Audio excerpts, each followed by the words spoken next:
پاک کی عبادت اور اطاعت انسان کی پیدائش کا بنیادی مقصد ہے۔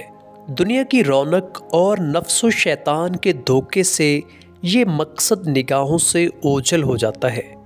اس مقصد کو یاد دلانے اور انسان کو سیدھی راہ پر چلانے کے لیے اللہ کریم نے مختلف زمانوں میں کئی انبیاء کرام بھیجے۔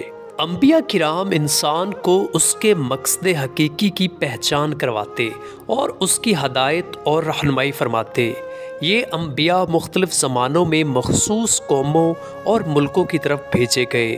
سب سے آخر میں اللہ کریم نے اپنے پیارے حبیب جناب احمد مجتبی صلی اللہ علیہ وآلہ وسلم کو قیامت تک کے لیے تمام کائنات کی طرف نبی بنا کر بھیجا۔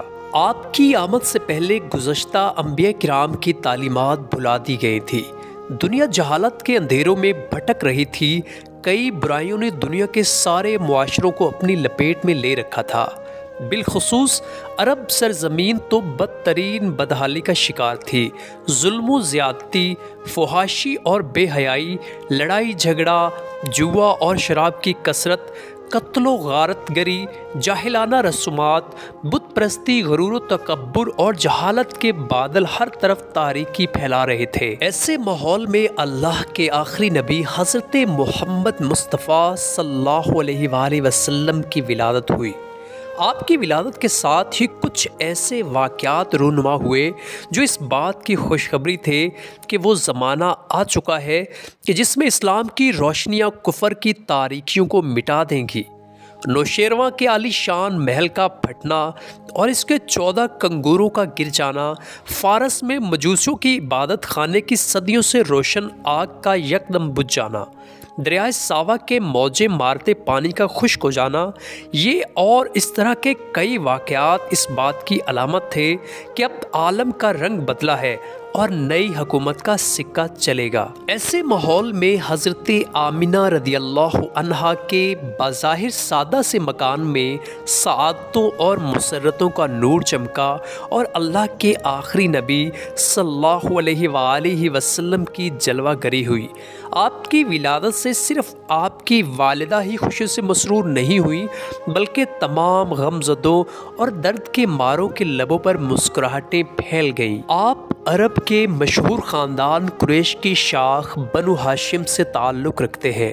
آپ کا خاندان تمام خاندانوں میں سب سے اعلیٰ ہے۔ خود اللہ کے آخری نبی صلی اللہ علیہ وآلہ وسلم کا فرمان ہے، اللہ پاک نے حضرت اسماعیل علیہ السلام کی اولاد میں سے کنانہ کو عظمت والا بنایا اور کنانہ میں سے قریش کو چنا اور قریش میں سے بنو ہاشم کو منتخب فرمایا اور بنو ہاشم میں سے مجھ کو چن لیا۔ سامعین محترم، مشہور قول کے مطابق واقعہ اصحاب فیل کے 55 دن کے بعد جب ربیع الاول کا مہینہ تھا، 12ویں تاریخ تھی، پیر کا دن تھا، صبح صادق کی سہانی گھڑی تھی، رات کی سیاہی چھٹ رہی تھی اور دن کا اجالا پھیلنے لگا تھا۔ 571 عیسوی کے اپریل کی 20 تاریخ تھی جب مکہ شریف میں اپنی والدہ کے گھر آپ کی ولادت ہوئی۔ ناظرین گرامی، آپ کو یہ بتاتے چلیں کہ مکہ کا پورا نام مکۃ المکرمہ ہے۔ یہ دنیا کے چند اہم اور قدیم ترین شہروں میں سے ہے۔ دنیا بھر کے مسلمانوں کا قبلہ کعبۃ اللہ یہیں واقع ہے، جسے حضرت ابراہیم اور ان کے صاحبزادے حضرت اسماعیل علیہ السلام نے تعمیر کیا تھا۔ اب اس شہر کا رقبہ 760 مربع کلومیٹر ہے۔ یہ شہر سطح سمندر سے 277 میٹر کی بلندی اور تقریباً 80 کلومیٹر کے فاصلے پر واقع ہے۔ یہاں کا موسم نسبتاً گرم ہے۔